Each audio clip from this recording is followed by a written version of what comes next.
Hello అండి. ఈరోజు మనం 10వ తరగతి social textbook new syllabus 2024-25కు సంబంధించిన దాంట్లో పాలిటిక్స్లో 3వ పాఠం లింగం, మతం మరియు కులం. దీన్ని చూద్దాం. అవలోకనం. సామాజిక వైవిధ్యం యొక్క ఉనికి ప్రజాస్వామ్యానికి ప్రమాదకరం కాదు.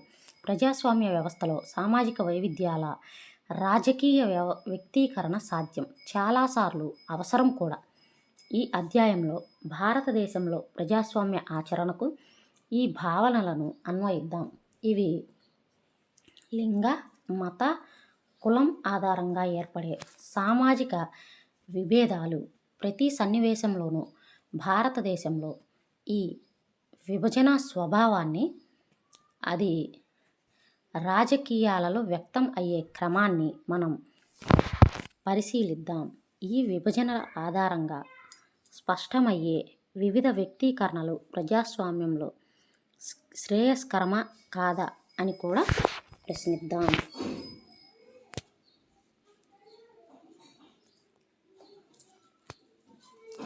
లింగం, రాజకీయాలు.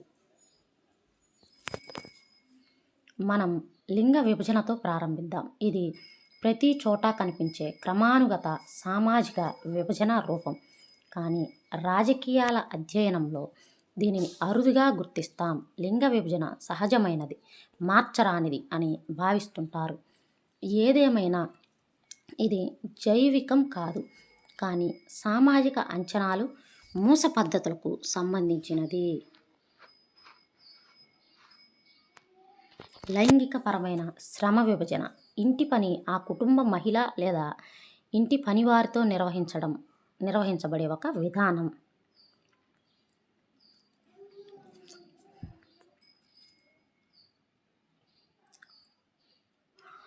ఈ రాజనీతి శాస్త్రం పాఠ్యపుస్తకంలో ఇంటి పని లాంటి విషయాలు ఎందుకు చర్చిస్తున్నాం? ఇది రాజకీయమా? ఎందుకు కాదు? రాజకీయం అనేది అధికారం గురించే అయితే గృహ సంబంధ విషయాల్లో పురుషాధిపత్యాన్ని ఖచ్చితంగా రాజకీయంగానే పరిగణించవచ్చు. తర్వాత పబ్లిక్ ప్రైవేట్ విభజన. ఇంటి పని, పిల్లల పెంపకం మహిళల ప్రధాన బాధ్యత అని బాలికలు నమ్మే విధంగా పెంచుతారు. ఇది చాలా కుటుంబాల్లో లింగ ఆధారిత శ్రమ విభజనను ప్రతిబింబిస్తుంది. మహిళలు వంట, ఇంటిని శుభ్రపరచుట, బట్టలు ఉతుకుట, టైలరింగ్, పిల్లల సంరక్షణ మొదలగునవి ఇంటిలోని అన్ని పనులను చేస్తారు. పురుషులు ఇంటి బయటే అన్ని రకాల పనులు చేస్తారు. దీని అర్థం పురుషులు ఇంటి పని చేయలేరని కాదు, ఇవి మహిళలు చేసే పనులు అని వారు భావిస్తారు. ఈ పనులకు డబ్బు చెల్లిస్తే పురుషులు కూడా ఈ పనులు చేయడానికి సిద్ధంగా ఉంటారు. చాలామంది టైలర్లు, హోటల్లో వంటవారు పురుషులే. అలాగే మహిళలు ఇంటి బయట పనులు చేయరని కాదు. గ్రామాలలో మహిళలు నీళ్లు తెస్తారు, వంట చెరుకు ఏరతారు, పొలాల్లో పనిచేస్తారు. పట్టణ ప్రాంతాల్లో పేద మహిళలు మధ్యతరగతి వారి ఇళ్లలో వంట పనివారుగా పనిచేస్తారు. మధ్యతరగతి మహిళలు కార్యాలయాల్లో పనిచేస్తారు. వాస్తవానికి ఎక్కువ మంది మహిళలు ఇంటి పనితో పాటు ఆదాయం వచ్చే ఏదో ఒక కొత్త పని చేస్తారు. వారి పనికి విలువ కట్టడం లేదు, వారికి గుర్తింపు ఇవ్వటం లేదు. స్త్రీలు మానవ జాతిలో సగభాగంగా ఉన్నప్పటికీ ఈ పని విభజన ఫలితంగా ప్రజా జీవితంలో వారి పాత్ర తక్కువగా ఉంది. చాలా సమాజాలలో, మరీ ముఖ్యంగా రాజకీయాల్లో కూడా వీరి పరిస్థితి ఇలాగే ఉంది. ఇంతకుముందు పురుషులు మాత్రమే ప్రజా వ్యవహారాల్లో పాల్గొనటానికి, ఓటు వేయటానికి మరియు ఎన్నికలలో పోటీ చేయడానికి అనుమతించబడ్డారు. క్రమంగా రాజకీయాలలో లింగం అంశం తలెత్తింది. ప్రపంచంలోని వివిధ ప్రాంతాలలోని మహిళలు ఏకమై సమాన హక్కుల కోసం ఉద్యమాలు చేశారు. మహిళలు కూడా ఓటు హక్కు ఇవ్వాలని చాలా దేశాలలో ఉద్యమాలు జరిగాయి. ఈ ఉద్యమాలు మహిళా రాజకీయ, చట్టపరమైన హోదాను పెంచాలని, వారి విద్యా, ఉద్యోగ అవకాశాలను అభివృద్ధి చేయాలని డిమాండ్ చేశాయి. చాలా తీవ్రవాద మహిళా ఉద్యమాలు వ్యక్తిగత, కుటుంబ జీవితంలో కూడా సమానత్వం కోసం ఉద్దేశించినవి.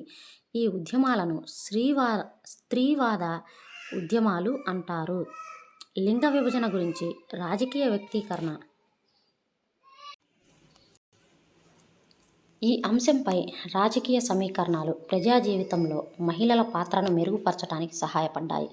ఇప్పుడు మనం మహిళలు శాస్త్రవేత్తలుగా, వైద్యులుగా, ఇంజనీర్లుగా, లాయర్లుగా, మేనేజర్లుగా, పాఠశాలలు మరియు విశ్వవిద్యాలయాల ఉపాధ్యాయులుగా పనిచేయటం చూస్తున్నాం. గతంలో మహిళలు ఈ పనులకు తగినవారుగా పరిగణించబడలేదు. ప్రపంచంలోని కొన్ని ప్రాంతాల్లో, ఉదాహరణకు స్కాండినేవియన్ దేశాలలో, స్వీడన్, నార్వే మరియు ఫిన్లాండ్లలో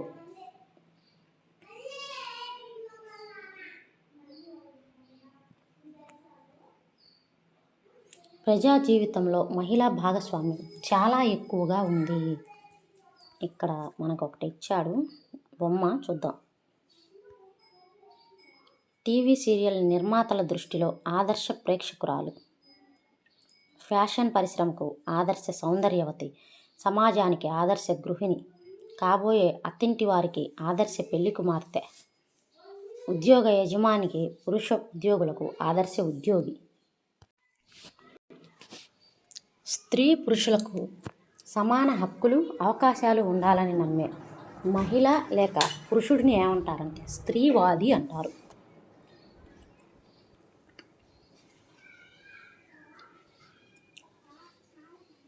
మన దేశంలో స్వాతంత్రం తర్వాత పరిస్థితి కొంత మెరుగుపడినప్పటికీ మహిళలు పురుషుల కంటే వెనుకబడే ఉన్నారు. మనది ఇంకా పురుషాధిక్యత గల పితృస్వామిక సమాజంగానే ఉంది. మహిళలు అనేక విధాలుగా ప్రతికూలతలను, వివక్షతను, అణచివేతను ఎదుర్కొంటున్నారు. అక్షరాస్యత రేటు పురుషులలో 76% ఉంటే మహిళలలో 54% ఉంది. అలాగే బాలికలలో కొద్ది శాతం మంది మాత్రమే ఉన్నత చదువులకు వెళుతున్నారు. మన దేశంలో 6 నగరాలలో సమయ వినియోగ సర్వేను నిర్వహించడం జరిగింది. ఒక సగటు మహిళ ప్రతిరోజు దాదాపు 7.5 గంటలకు పైగా, ఒక సగటు పురుషుడు 6.5 గంటల పాటు పని చేస్తున్నారని ఇది తెలిపింది. అయితే పురుషులు చేసే పని బయటకు బాగా కనిపిస్తుంది, ఎందుకంటే వారు చేసిన పనిలో ఎక్కువ భాగం సంపద సృష్టికి దారితీస్తుంది. అయితే మహిళలు కూడా ప్రత్యక్షంగా సంపద సృష్టించే పనిని చేస్తారు, కానీ వారు చేసే పనిలో అధిక భాగం గృహ సంబంధమైనది. ఈ పనికి చెల్లింపులు జరగవు, ఇది కంటికి కనబడనిది.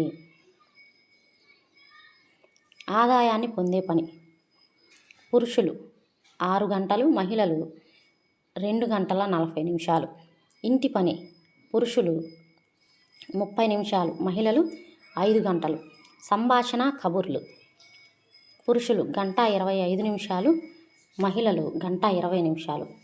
పని లేకపోవటం, విశ్రాంతి పురుషులు 3 గంటల 40 నిమిషాలు, మహిళలు 3 గంటల 50 నిమిషాలు.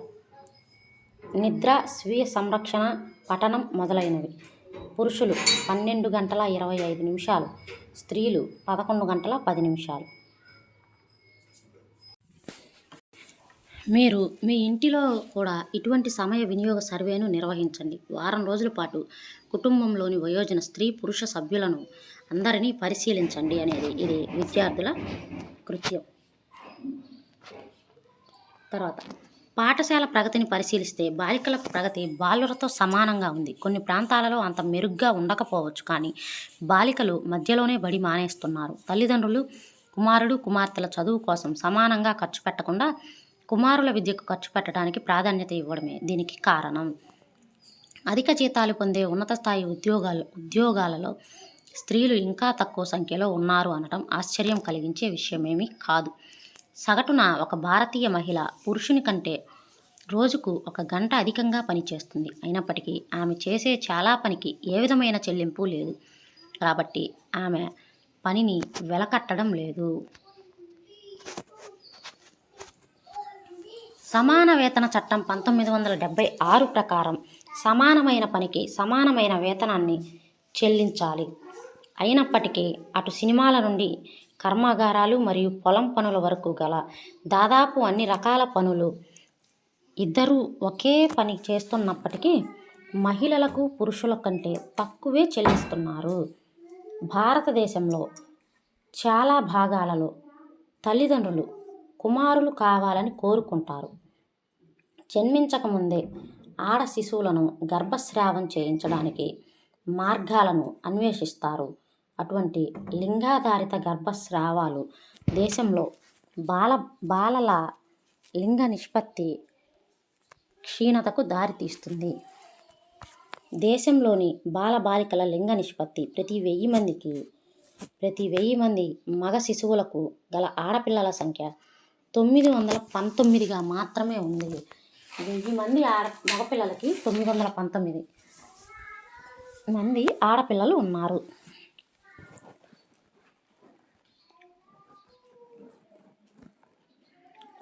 బయట వాళ్లకు మా అమ్మ ఎప్పుడూ అలా చెబుతుంది. నేనేం ఉద్యోగం చేయటం లేదు, నేను గృహిణిని. కానీ ఆమె నిరంతరం పని చేస్తూ ఉండటం నేను చూస్తుంటాను. ఆమె చేసేది పని కాకుంటే ఇంకా ఏది పని అవుతుంది?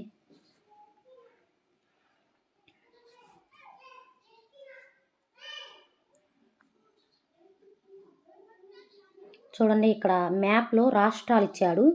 బాలల నిష్పత్తి 900 కన్నా తక్కువగా ఉన్న రాష్ట్రాలను గుర్తించండి అన్నాడు.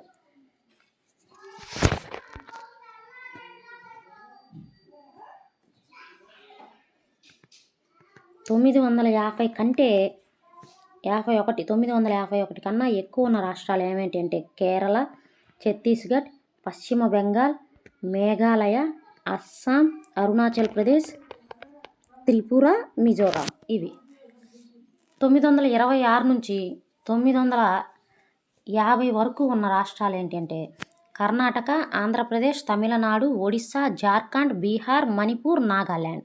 ఇవి 8. తర్వాత 901 నుంచి 925 లోపల ఉన్న రాష్ట్రాలు ఏమేంటి అంటే మధ్యప్రదేశ్, ఉత్తరప్రదేశ్, ఢిల్లీ, హిమాచల్ ప్రదేశ్. ఈ 4. తర్వాత 876 నుంచి 900 వరకు ఉన్నాయి ఏంటి అంటే మహారాష్ట్ర, గుజరాత్, రాజస్థాన్, ఉత్తరాఖండ్. ఇవి. తర్వాత 875 కంటే తక్కువ ఉన్నాయి. 875 కంటే తక్కువ ఉన్న రాష్ట్రాలు ఏమేంటి అంటే జమ్మూ కాశ్మీర్, పంజాబ్, హర్యానా. ఇవి.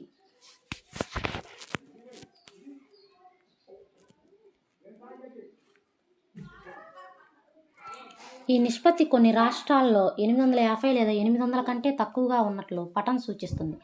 మహిళలపై అనేక రకాల వేధింపులు, దోపిడీ, హింస జరుగుతున్నట్లు నివేదికలు తెలియజేస్తున్నాయి. మరీ ముఖ్యంగా పట్టణ ప్రాంతాల్లో మహిళలకు సురక్షితంగా లేవు. వారి సొంత ఇంటిలో వారు సురక్షితంగా లేరు.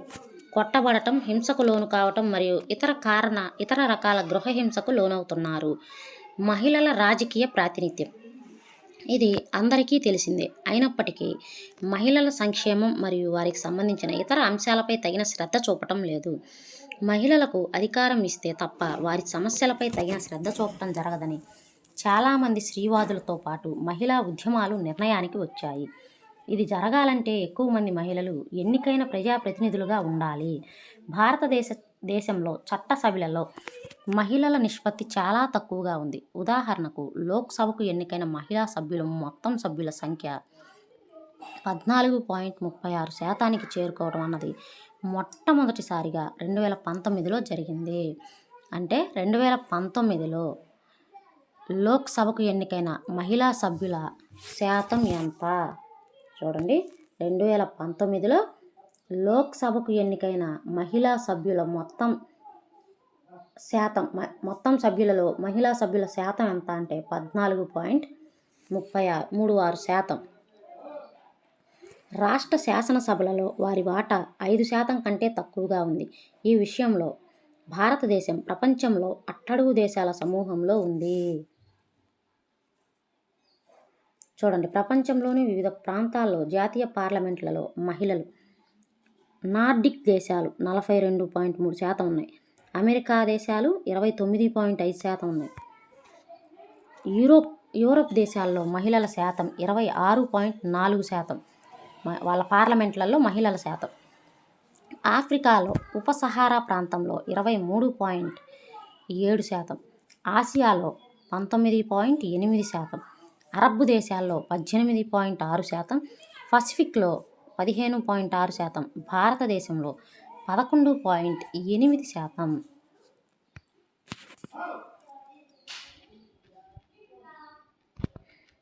సూచన: 2018 అక్టోబర్ 1 నాటికి పార్లమెంటు సభ్యులను సభలకు ప్రత్యక్షంగా ఎన్నికైన మహిళల శాతాన్ని ఈ సంఖ్యలు సూచిస్తాయి. అంటే 2018 టయానికి మనది 11.8% ఉంది. 2019లో 14.36% అయింది.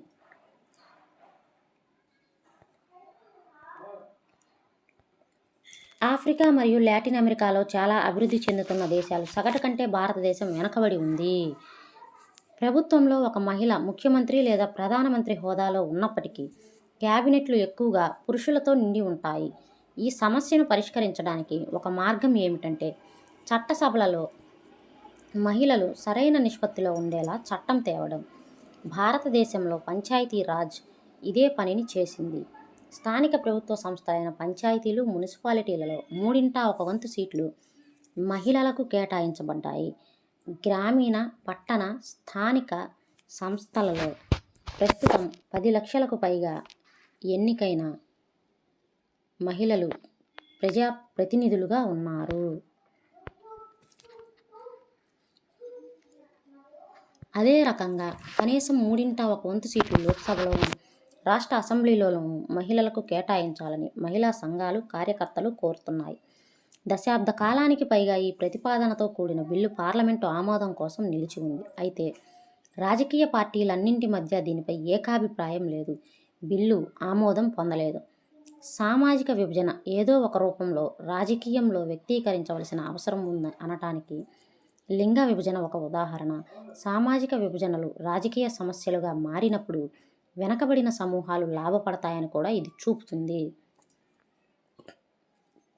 రాజకీయ క్షేత్రంలో వారికి సమాన ప్రాతినిధ్యత ఇవ్వకపోవడానికి లేవనెత్తకుండా ఉన్నట్లయితే ఇటువంటి పైన పేర్కొన్న ప్రయోజనాల మహిళలకు సమకూరేవి మీరు భావిస్తున్నారా?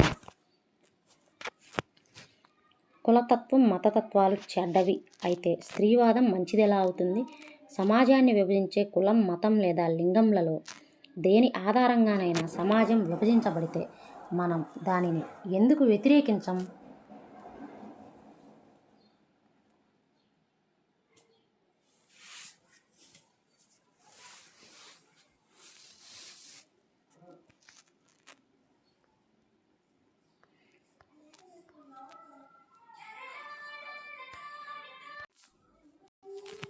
మతం, మతతత్వం మరియు రాజకీయాలు. ఇప్పుడు మనం మరొక సామాజిక విభజన రూపం వైపు దృష్టి సారిద్దాం. ఇది మత విభేదాల ఆధారంగా జరిగే విభజన. ఈ విభజన లింగ విభజన వలె సార్వత్రికమైనది కాదు. కానీ మతపరమైన వైవిధ్యం నేడు ప్రపంచంలో చాలా విస్తృతంగా వ్యాపించి ఉంది. భారతదేశంతో సహా అనేక దేశాల జనాభాలో వివిధ మతాలను అనుసరించేవారు ఉన్నారు. ఉత్తర ఐర్లాండ్లో మనం గమనించినట్లుగా ఎక్కువ మంది ప్రజలకు ఒకే మతానికి చెందిన వారైనప్పటికీ వారు ఆ మతాన్ని అనుసరించే విధానంలో తీవ్రమైన విభేదాలు ఉండవచ్చు. లింగ విభేదాల వలె కాకుండా మతపరమైన విభేదాలు రాజకీయ క్షేత్రంలో తరచుగా వ్యక్తీకరించబడుతున్నాయి. క్రింది వాణిని పరిశీలించండి. రాజకీయాల నుండి మతాన్ని ఎప్పటికీ వేరు చేయలేమని గాంధీ చెబుతూ ఉండేవారు. ఆయన దృష్టిలో మతం అంటే హిందూ మతం లేదా ఇస్లాం మతం లాంటి ఏదో ఒక ప్రత్యేక మతం కాదని, అన్ని మతాలు తెలియజేసే నైతిక విలువలు అని అర్థం. మతం నుంచి గ్రహించిన నైతిక విలువలు రాజకీయాలకు మార్గదర్శకంగా ఉండాలని ఆయన నమ్మేవారు. చూడండి, రాజకీయాల నుండి మతాన్ని ఎప్పటికీ వేరు చేయలేము అన్నది ఎవరు? గాంధీజీ. మన దేశంలో మతపరమైన సంఘర్షణలో ఎక్కువగా మతపరమైన అల్పసంఖ్యాక ప్రజలే బలయ్యేవారని మానవ హక్కుల సంఘాలు వాదిస్తూ వచ్చాయి. మతపరమైన అల్పసంఖ్యాకులను రక్షించడానికి ప్రభుత్వం ప్రత్యేక చర్యలు తీసుకోవాలని వారు డిమాండ్ చేస్తున్నారు. అన్ని మతాల కుటుంబ చట్టాలు మహిళల పట్ల వివక్షతను చూపుతాయని మహిళల ఉద్యమాలు వాదిస్తున్నాయి. కాబట్టి ప్రభుత్వం ఈ చట్టాలను మార్చడం ద్వారా మరింత సమానత్వాన్ని తీసుకురావాలని వారు డిమాండ్ చేస్తున్నారు.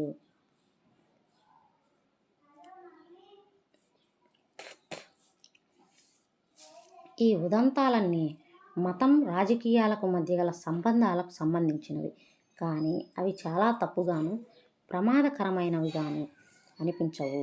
వివిధ మతాల నుండి గ్రహించిన భావాలు, ఆదర్శాలు, విలువలు బహుశా రాజకీయాలలో తమ పాత్రను పోషించాలి.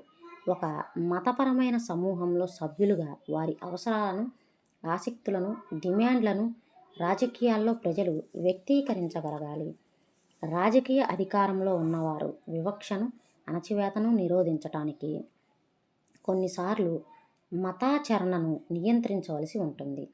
అన్ని మతాల సమానంగా పరిగణిస్తున్నంత వరకు వారు చేపట్టే రాజకీయ చర్యలు తప్పు కాదు. మతతత్వం. జాతికి ఆధారం మతం అని భావించినప్పుడే సమస్య మొదలవుతుంది. జాతీయవాదాన్ని ఈ విధంగా అర్థం చేసుకోవడం వలన కలిగే ప్రమాదాన్ని 3వ అధ్యాయంలో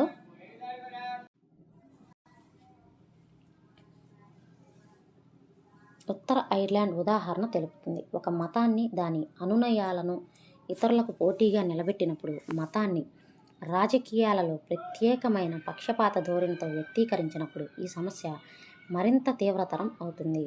ఒక మత నమ్మకాలను ఇతర మతాల కంటే గొప్పవిగా చూపినప్పుడు, ఒక మత సమూహపు డిమాండ్లు మరొక మతానికి విరుద్ధంగా ఉన్నప్పుడు, మరియు ఒక మత సమూహం యొక్క ఆధిపత్యాన్ని వేరొకరిపై చలాయించడానికి ప్రభుత్వం అధికారాన్ని ఉపయోగించినప్పుడు ఇలాంటి పరిస్థితి ఏర్పడుతుంది. రాజకీయాలలో ఈ విధంగా మతాన్ని ఉపయోగించడాన్ని మతతత్వ రాజకీయాలు అంటారు. సామాజిక వర్గానికి మతం ప్రాథమిక ప్రాతిపదిక అనే భావన మత రాజకీయాలు ఆధారపడి ఉన్నాయి. మతతత్వం కింది విధంగా ఆలోచిస్తుంది. ఒక నిర్దిష్ట మత అనునయాలు ఒక వర్గానికి చెందిన వారిగా ఉండాలి. వారి ప్రాథమిక ప్రయోజనాలు ఒకే విధంగా ఉంటాయి. దీనికి భిన్నమైన వారు ఈ వర్గానికి చెందరు లేదా వారిని తక్కువగా చూస్తారు. వారి ప్రాథమిక ప్రయోజనాలు ఒకే విధంగా ఉంటాయి. దీనికి భిన్నమైన వారు ఈ వర్గానికి చెందరు లేదా వారిని తక్కువగా చూస్తారు. భిన్నమైన మతాలను అనుసరించే సామాజిక సమూహంలో సభ్యులుగా కొనసాగలేరు అనేది దీని భావన. వివిధ మతానుయాయుల మధ్య కొన్ని అంశాలు సారూప్యంగా ఉన్నప్పటికీ అవి పైవి మాత్రమే, పెద్దగా పరిగణించదగినవి కాదు. వారి ప్రయోజనాలు భిన్నంగా ఉంటాయి, సంఘర్షణకు కారణం అవుతాయి. ఒక దేశంలో వివిధ మతాలకు చెందిన ప్రజలు సమాన స్థాయి పౌరులుగా జీవించలేని స్థితి తీవ్ర రూపం దాల్చిన మతతత్వంను ఏర్పరుస్తుంది.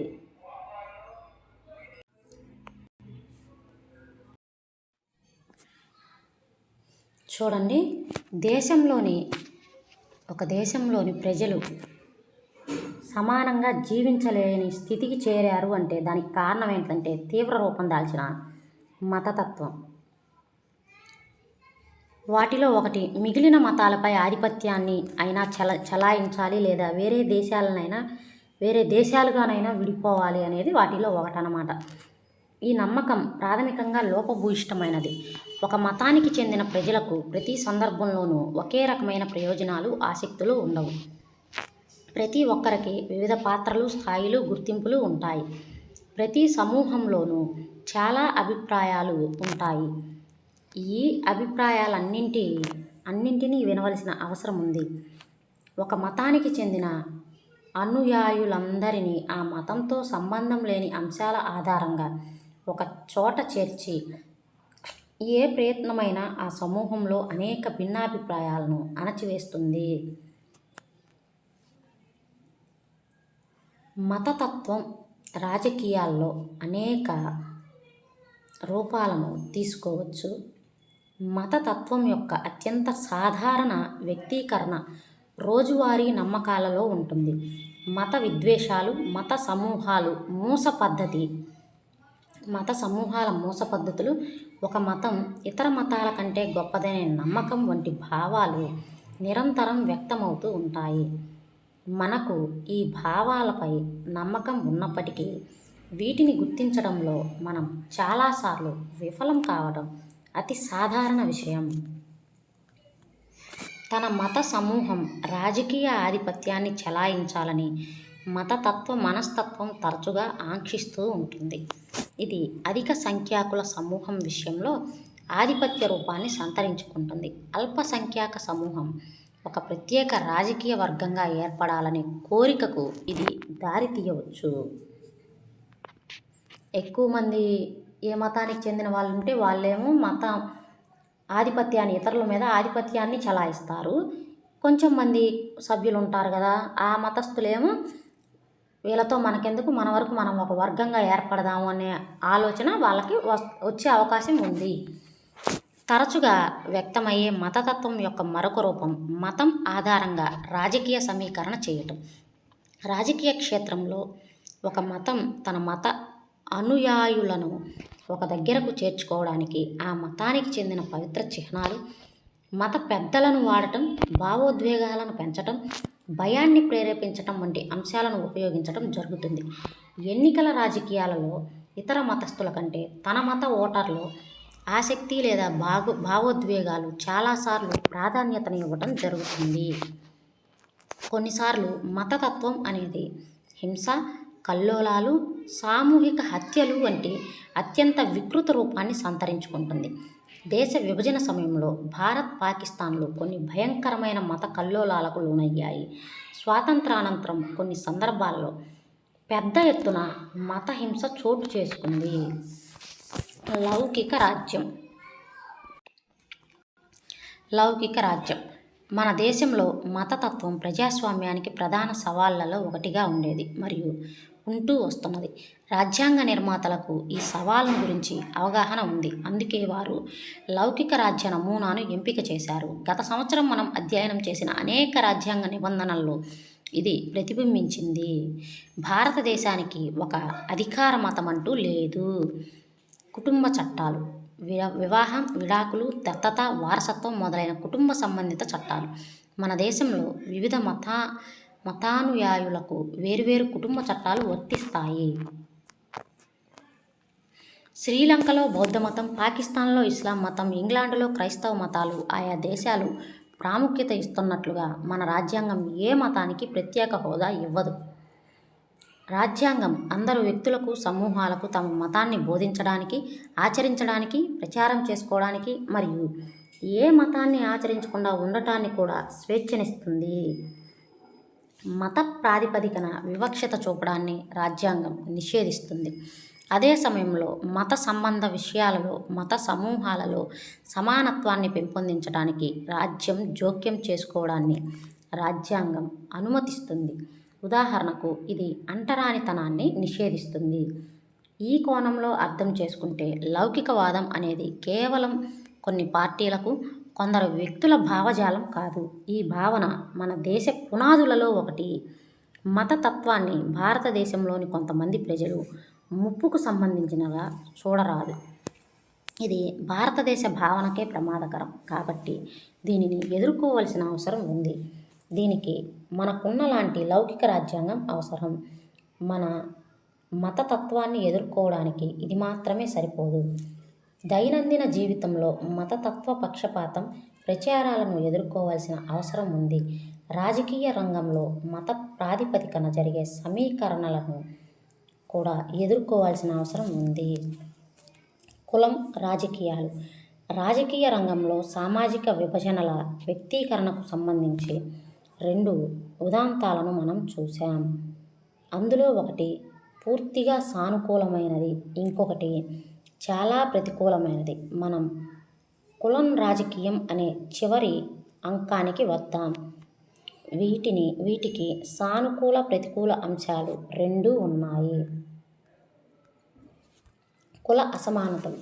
లింగం, మతంలా కాకుండా కుల విభజన భారతదేశానికి ప్రత్యేకమైనది. అన్ని సమజాతులు ఏదో ఒక సామాజిక అసమానత రూపం, ఏదో ఒక శ్రమ విభజన రూపం ఉన్నాయి.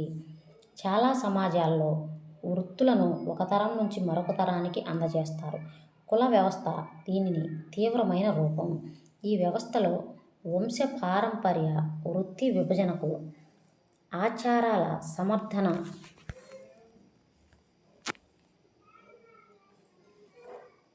ఉండటం దీనిని ఇతర సమాజాల నుండి భిన్నంగా ఉంచింది. చూడండి, మతం అంటేనేమో మనం పూజించే దేవుడిని బట్టి మనం నమ్మే సిద్ధాంతాలు ఉంటాయి కదా. ఇప్పుడు ముస్లిం అయితేనేమో మసీదుకి వెళ్ళటం, అల్లాను పూజించటం, వాళ్ళకు సంబంధించిన సిద్ధాంతాలు వాళ్ళకు ఉంటాయి అన్నమాట.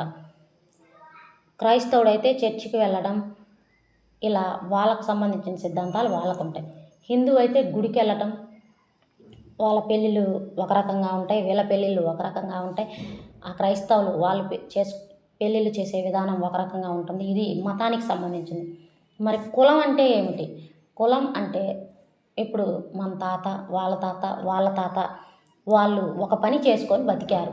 అదే పని వారసత్వంగా మనకు అప్పచెప్తున్నారు.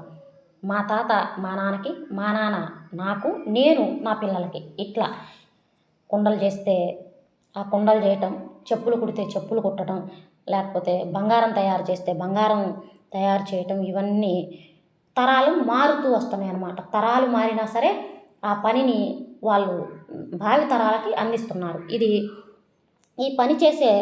ఈ పనిని బట్టి విభజన జరిగింది. దీన్ని కుల విభజన అని వర్ణించారు. చూడండి, మనం చేసే పనిని బట్టి ఏర్పడిన వ్యవస్థ కుల వ్యవస్థ. వృత్తిపరమైన విభజన అన్నమాట ఇది. ఒకే కులానికి చెందిన వారంతా ఒకే రకమైన వృత్తిని చేపట్టి అదే కులానికి చెందిన వారిని వివాహం చేసుకొని ఇతర కులాల వారితో కలిసి భోజనం చేయని ఒక సామాజిక సమూహంగా ఏర్పడవలసి ఉంటుంది. కుల వ్యవస్థ బహిష్కృత వర్గాలను దూరం పెట్టడం, వారి పట్ల వివక్షత చూపటం ప్రాతిపదికగా కలది. 9వ తరగతిలో మీరు చదివినట్లు అంటరానితనం అనే అమానవీయమైన దురాచారానికి గురయ్యారు. అందువల్లనే జ్యోతిబా ఫూలే, గాంధీ, బిఆర్ అంబేద్కర్ మరియు పెరియార్ రామస్వామి నాయర్కర్ వంటి వారు కుల అసమానతలు లేని సమాజ స్థాపనను ప్రతిపాదించి దానికోసం కృషి చేశారు. కొంతమేరకు వారి కృషి మరియు కొంతమేర సామాజిక ఆర్థిక మార్పుల ఫలితాలు అనేవి కులాలు, కుల వ్యవస్థ పెను మార్పులకు లోను కావడానికి కారణమయ్యాయి. ఆర్థిక అభివృద్ధి, పెద్ద స్థాయిలో పట్టణీకరణం, అక్షరాస్యత, విద్యలో పెరుగుదల, వృత్తిపరమైన గమనశీలత, గ్రామాలలో భూస్వాముల స్థితి బలహీనం కావడం వంటి క్రమానుగత శ్రేణికి చెందిన ప్రాచీన భావనలు విచ్ఛిన్నం కావడానికి కారణమయ్యాయి. కుల క్రమానుగత శ్రేణికి చెందిన ప్రాచీన భావనలు విచ్ఛిన్నం కావడానికి కారణమయ్యాయి. భారతీయ సామాజిక మతపరమైన వైవిధ్యం. భారతదేశ జనగణన ప్రతి 10 ఏళ్ల తర్వాత ప్రతి భారతీయ మతాన్ని నమోదు చేస్తుంది. జనగణన పత్రాన్ని నింపే వ్యక్తి ప్రతి నివాసానికి వెళతాడు. ఆ నివాసంలో ప్రతి వ్యక్తి మతాన్ని అతను చెప్పిన విధంగా నమోదు చేస్తాడు.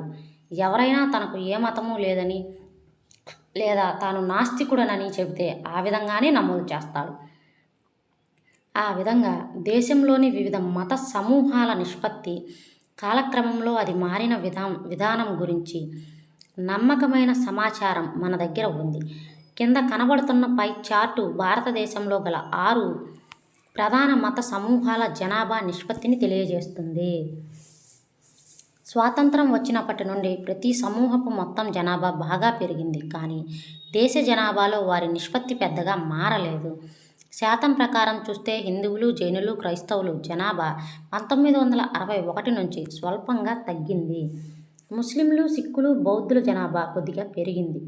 దేశ జనాభాలో ముస్లింల నిష్పత్తి ఇతర మత సమూహాలను అధిగమిస్తున్నదనే తప్పుడు అభిప్రాయం సాధారణంగా ప్రజలలో ఉంది.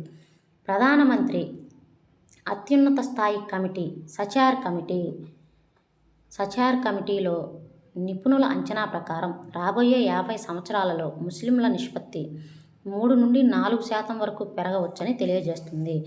మొత్తం మీద వివిధ మత సమూహాల జనాభా సమతుల్యత పెద్దగా మారే అవకాశం లేదని ఇది రుజువు చేసింది. చూడండి, మొన్న టెట్లో ఈ సచార్ కమిటీ మీద ఒక బిట్ అడిగారు. ఏమని? ముస్లిం మైనారిటీ బాలికలు చదువును గురించి ఏ కమిటీ అధ్యయనం చేసింది అని అడిగారు. సచార్ కమిటీ.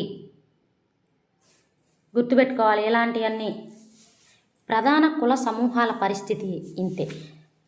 జనాభా గణన 2 సామాజిక వర్గాలను లెక్కించింది. అవి షెడ్యూల్డ్ కులాలు మరియు షెడ్యూల్డ్ తెగలు. ఈ 2 విస్తృత వర్గాలలో వందలాది కులాలు లేదా తెగలు ఉన్నాయి. వీటన్నింటి పేర్లు అధికార జాబితాలో పేర్కొనబడ్డాయి కాబట్టి ఆ కులాల పేర్ల ముందు షెడ్యూల్డ్ అనే పదం చేర్చారు.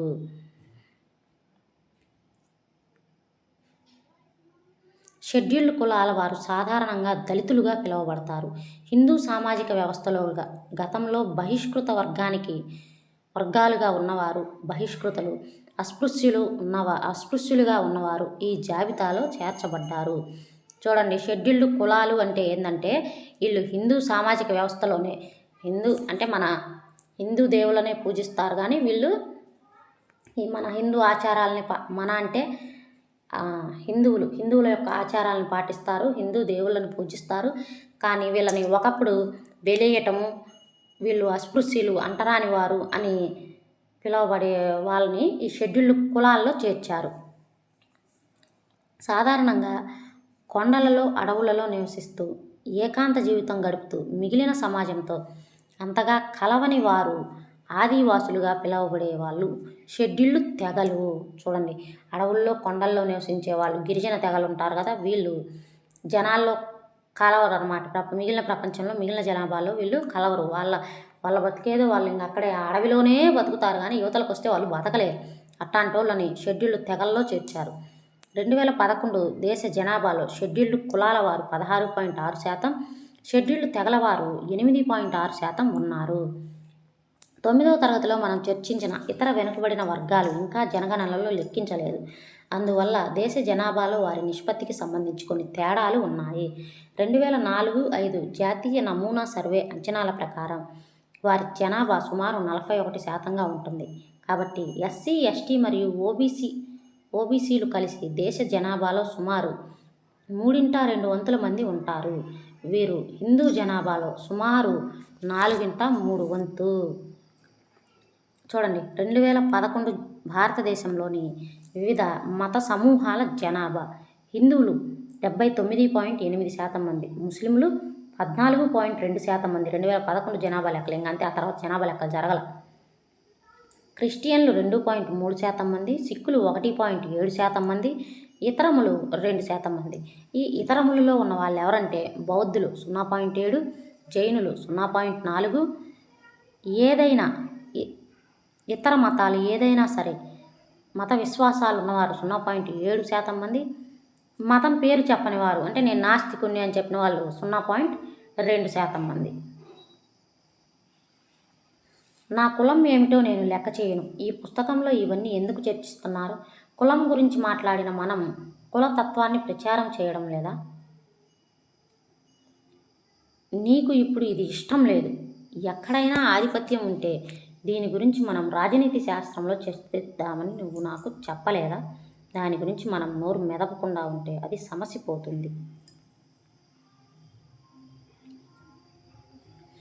చాలాసార్లు పట్టణ ప్రాంతాల్లో వీధిలో మన పక్కన ఎవరు నడుస్తున్నారనేది, రెస్టారెంట్లలో మన పక్క టేబుల్పై ఎవరు తింటున్నారనేది పట్టించుకోము. భారత రాజ్యాంగం కుల ఆధారిత వివక్షతను నిషేధించింది. కుల వ్యవస్థ అన్యాయాలను నివారించే విధానాలకు పునాది వేసింది. 1 శతాబ్దం క్రితం భారతదేశంలో జీవించిన ఒక మహిళ తిరిగి వస్తే దేశంలో వచ్చిన ఈ మార్పుకు ఆమె ఎంతో ఆశ్చర్యానికి గురవుతారు. అయినప్పటికీ సమకాలీన భారతదేశంలో కులం అంతరించిపోలేదు. కుల వ్యవస్థలోని కొన్ని పాత అంశాలు అలాగే ఉన్నాయి. ఇప్పటికీ చాలామంది తమ కులం లేదా తెగవారినే వివాహం చేసుకుంటారు. రాజ్యాంగం నిషేధించినప్పటికీ అస్పృశ్యత ఇంకా పూర్తిగా అంతరించిపోలేదు. శతాబ్దాలుగా వీటి లాభ నష్టాల ప్రభావాలను నేటికీ అనుభవిస్తూనే ఉన్నాము. గత వ్యవస్థలో విద్య అందుబాటులో కలిగిన కుల సమూహాలు ఆధునిక విద్య పొందడంలో కూడా మెరుగ్గా ఉన్నాయి. గతంలో విద్య అందుబాటులో లేని, విద్య పొందకుండా నిరోధించబడిన సమూహాలు సహజంగానే వెనుకబడ్డాయి. అందుకే మన దేశంలోని పట్టణ మధ్యతరగతి ప్రజలలోని ఉన్నత కులాల ప్రాతినిధ్యం మిగిలిన వారితో పోలిస్తే ఎక్కువ ఎక్కువగా ఉంది. ఆర్థిక స్థితికి కులానికి దగ్గర సంబంధం కొనసాగుతూ వస్తున్నది. రాజకీయాలలో కులం, మతతత్వం విషయంలో జరిగినట్లు సామాజిక సమీకరణకు కులమే ఏకైక ఆధారం అనే నమ్మకం కులతత్వానికి ఆధారం. ఈ ఆలోచన విధానం ప్రకారం ఒకే కులానికి చెందిన ప్రజలు ఒకే సహజ సామాజిక సమూహంగా ఉంటారు. వారి ప్రయోజనాలు ఇతర కులాల ప్రయోజనాలకు భిన్నంగా ఉంటాయి. మతతత్వంలో మనం గమనించినట్లుగా ఇది మన అనుభవం ఆధారంగా ఏర్పడిన నమ్మకం కాదు. కులం అనేది కేవలం ఒక అంశానికి సంబంధించిన అనుభవం మాత్రమే. కానీ ఇది మాత్రమే సంబంధం ఉన్న లేదా అతి ముఖ్యమైన అంశం కాదు. రాజకీయాలలో కులం వివిధ రూపాలను సంతరించుకోవచ్చు. రాజకీయ పార్టీల ఓటర్లు కుల కూర్పును దృష్టిలో ఉంచుకొని ఎన్నికలలో గెలవటానికి అవసరమైన మద్దతును సంపాదించడం కోసం వివిధ కులాల నుండి అభ్యర్థులను ఎంపిక చేస్తాయి. ప్రభుత్వాలను ఏర్పాటు చేసేటప్పుడు సాధారణంగా వివిధ కులాల, తెగల ప్రజాప్రతినిధులు అందులో తగిన స్థానం ఉండేలా రాజకీయ పార్టీలు జాగ్రత్తలు తీసుకుంటాయి. ఎన్నికలలో రాజకీయ పార్టీలు తమ అభ్యర్థులను మద్దతును కూడగట్టేందుకు తన కులపరమైన స్పృహని రేకెత్తించే విజ్ఞప్తులు చేస్తాయి. కొన్ని రాజకీయ పార్టీలు కొన్ని కులాలకు అనుకూలమైనవిగా పేరు పొందాయి. ఆయా కులాల ప్రతినిధులుగా చూపబడుతున్నాయి. సార్వత్రిక వయోజన ఓటు హక్కు ఒక వ్యక్తి ఒక ఓటు అనే సిద్ధాంతం వంటిది.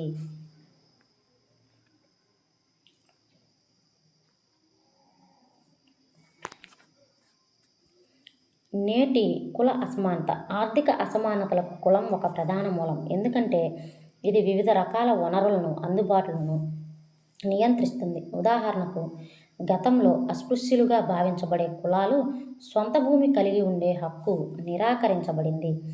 కేవలం ద్విజ కులాలకు మాత్రమే విద్య పొందే హక్కు ఉండేది. ఈ రకమైన కుల ఆధారిత అసమానత ప్రస్తుతం చట్టవిరుద్ధమైనదిగా ప్రకటించబడినప్పటికీ ఈ విషయంలో శతాబ్దాలుగా పేరుకుపోయిన ఫలితాల ప్రభావాలు ఇప్పటికీ కొనసాగుతూనే ఉన్నాయి. కులానికి ఆర్థిక స్థితికి మధ్య గల సంబంధం చాలా వరకు మారింది. ఇది ఉన్నత కులమైన లేదా నిమ్న కులమైన నేడు ప్రతి కులంలోనూ బాగా ధనవంతులు, బాగా పేదవారు కూడా ఉన్నారు. 20 లేదా 30 సంవత్సరాల క్రితం ఇటువంటి పరిస్థితి ఉండేది కాదు. నిమ్న కులాలలో ధనికులు ఉండటం చాలా అరుదు. జాతీయ నమూనా సర్వే చెబుతున్న వివరాలను అనుసరించి కులం అనేక రకాల ఆర్థిక హోదాతో దృఢంగా ముడిపడి ఉంది. కుల సమూహాల సగటు ఆర్థిక స్థితి ఇప్పటికీ పాత క్రమానుగత శ్రేణికి అనుగుణంగానే ఉంది. దీని ప్రకారం ఉన్నత కులాలు పై స్థాయిలో ఉండగా దళితులు మరియు ఆదివాసులు హీన స్థితిలో ఉన్నారు. ఇతర వెనుకబడిన కులాల వారు మధ్య స్థాయిలో ఉన్నారు.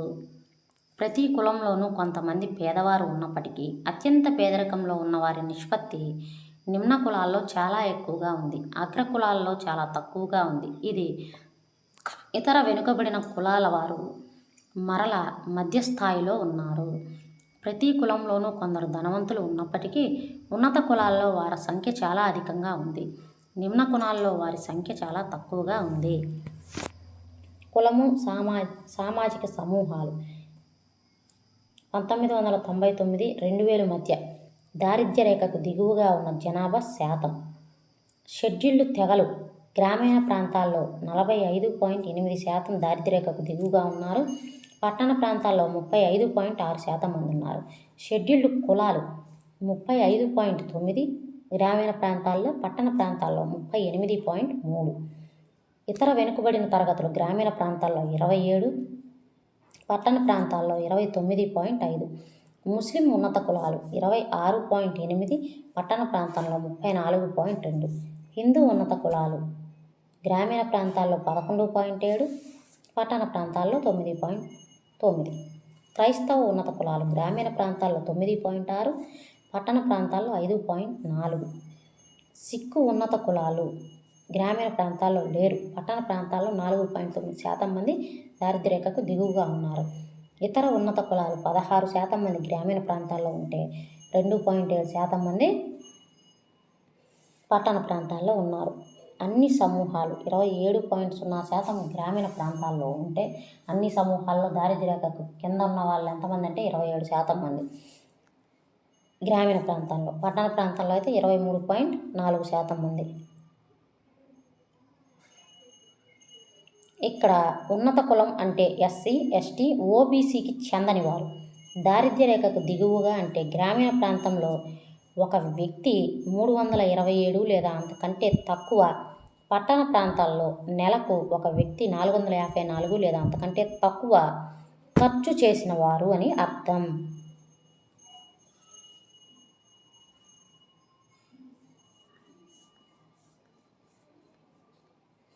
ప్రజల నుండి రాజకీయ మద్దతును సమీకరించడానికి రాజకీయ నాయకులు తప్పనిసరి పరిస్థితులు కల్పించాయి.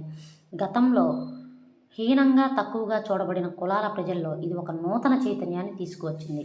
రాజకీయాలలో కులంపై దృష్టి కేంద్రీకరించడం వలన ఎన్నికలంటే కులానికి సంబంధించినవే తప్ప మరేదీ కాదనే అభిప్రాయం కొన్నిసార్లు కలుగుతుంది. ఇది నిజం కాదు. క్రింది వాటిలో కొంచెం పరిశీలించండి. దేశంలో ఏ పార్లమెంటరీ నియోజకవర్గంలో కూడా ఒక కులానికి స్పష్టమైన మెజారిటీ లేదు. కాబట్టి ప్రతి అభ్యర్థి పార్టీ ఎన్నికలలో గెలవాలంటే ఒకటి కంటే ఎక్కువ కులాల వర్గాల విశ్వాసాన్ని పొందాలి.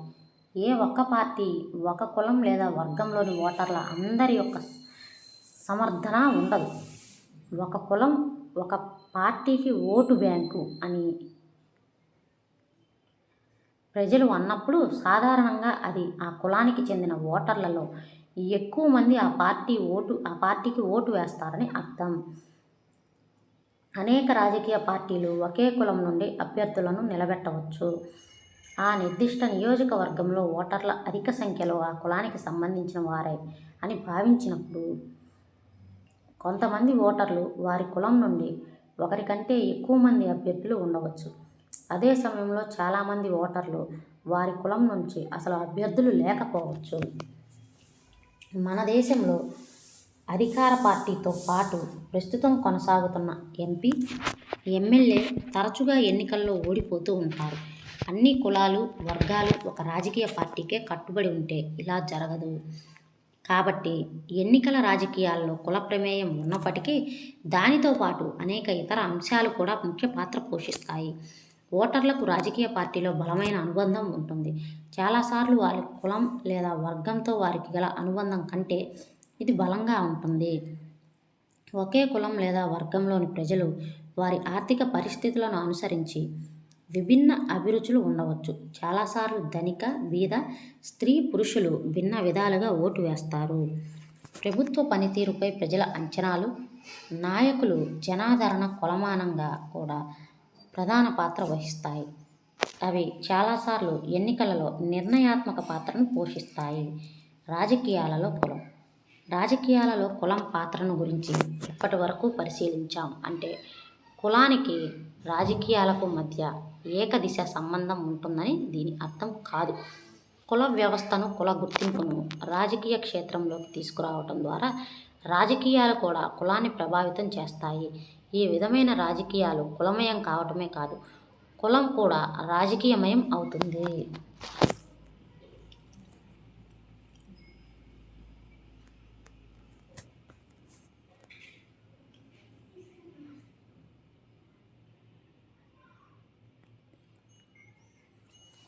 ఇది అనేక రూపాలను సంతరించుకుంటుంది.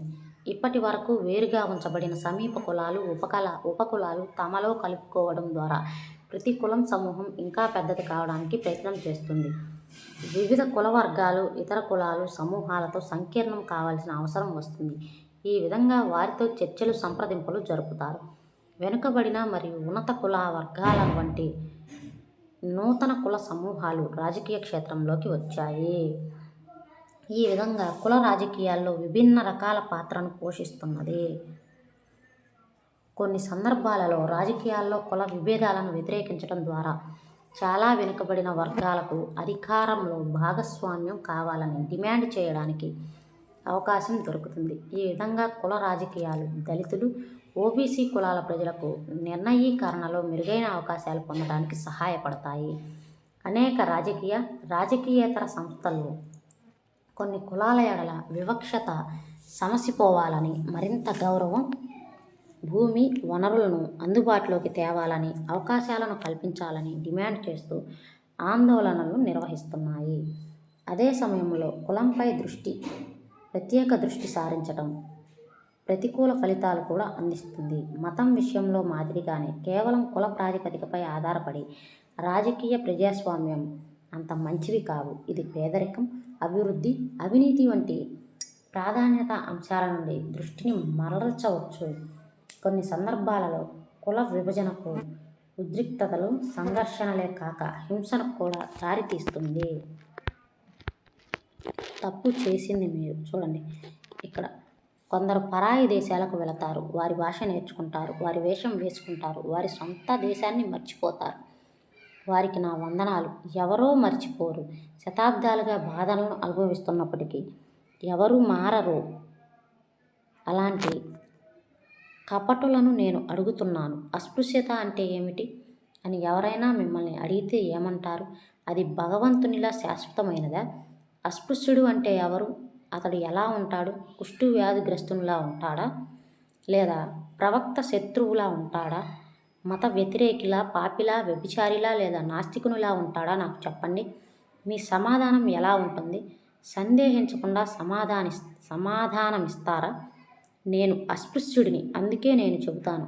ఈ దేశంలో పుట్టి తప్పు చేసిన మీరు ఇప్పుడు ఈ తప్పును సరిదిద్దుకోవాలి, లేదా దేశాన్ని విడిచిపెట్టాలి, లేదా యుద్ధం చేయాలి. బాబూరావు బగుల్, విలాస సారంగ్చే అనువాదం.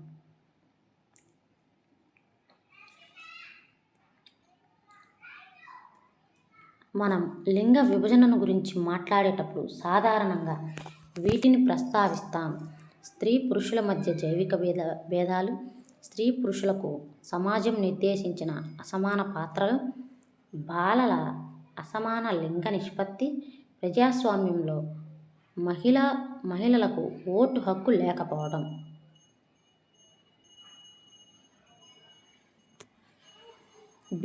మనం స్త్రీ పురుషులకు సమాజం నిర్దేశించిన అసమాన పాత్రల గురించి మాట్లాడతాం. భారతదేశంలో మహిళలకు స్థానాలు వీటిలో రిజర్వ్ చేయబడ్డాయి. లోక్సభ, రాష్ట్ర శాసనసభలు, క్యాబినెట్, పంచాయతీరాజ్ సంస్థల్లో.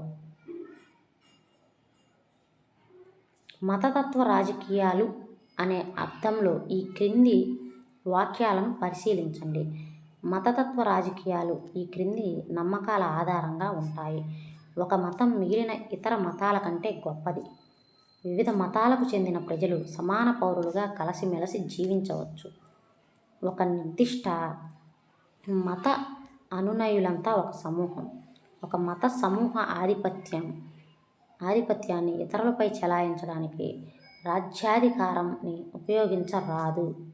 ఈ క్రింది వానిలో ఏ ప్రకటనలు సరైనవి? మతతత్వ రాజకీయాలు ఈ క్రింది నమ్మకాల ఆధారంగా ఉంటాయి. ఏ నమ్మకాల ఆధారంగా ఉంటాయంటే ఏ, సి,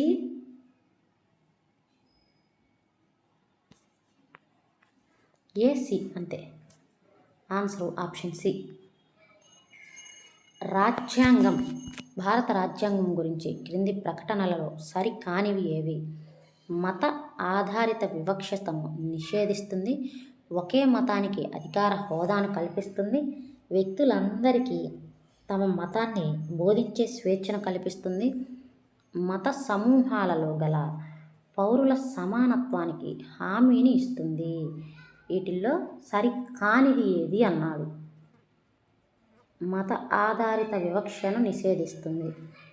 ఒక మతానికి అధికార హోదాను కల్పిస్తుంది అనేది సరికాదు. ఏ మతము మతంతో సంబంధం లేదు అధికారంలోకి రావటానికి. బి. అలాగే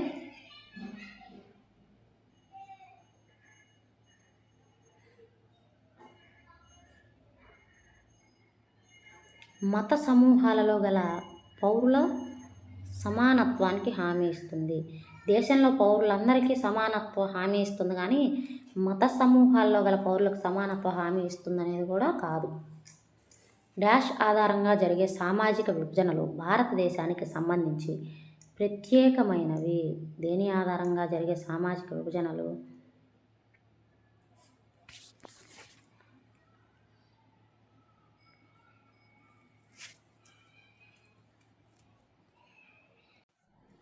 మతం ఆధారంగా.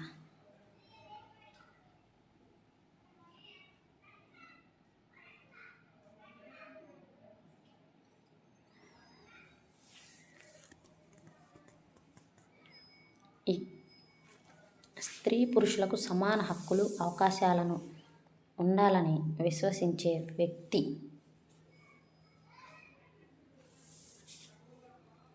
ఒక వర్గానికి మాత్రమే మతమే ప్రధాన ఆధారమని చెప్పే వ్యక్తి. ఒక వర్గానికి కులమే ప్రధానమని చెప్పే వ్యక్తి మత విశ్వాసాల ఆధారంగా ఇతరులపై వివక్ష చూపని వ్యక్తి. చూడండి, స్త్రీ పురుషులకు సమాన హక్కులు అవకాశాలు ఉండాలని విశ్వసించే వ్యక్తి స్త్రీవాది. మతమే ఆధారమని చెప్పే వ్యక్తి మతతత్వవాది. కులమే ఆధారమని చెప్పే వ్యక్తి కులతత్వవాది. మత విశ్వాసాల ఆధారంగా ఇతరులపై వివక్ష చూపని వ్యక్తి లౌకికవాది. BADC ఆన్సరు ఇది BADC. అది